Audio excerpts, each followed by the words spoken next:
500 गुणिला 1/2% plus 200 चे 20% बरोबर किती? ठीक आहे. तर सोडवूया.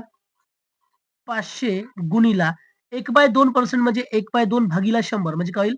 1/2 गुणिला 100 अधिक 200 आणि चा अर्थ गुणाकार आणि 20% म्हणजे 20/100 ठीक आहे. खाली जेवढे शून्य तेवढे काढून घेऊ. 1, 2, 1, 2 ठीक आहे. इकडे बघा 500 गुणिला 1 भागीला 200 अधिक इकडे 2 गुणिला 2 4 आणि हे 0 म्हणजे 40 ठीक आहे. आता इकडे पहा 500 गुणिला 1 500 पण पहिले 2 शून्य काढून घेऊ. काय राहिलं बघा 5/2 अधिक 40 बरोबर आहे. आता हा आपल्याला सोडावा लागेल. पहा 4 दुणे 8 आणि हा 0 म्हणजे 80 अधिक 5 किती होईल?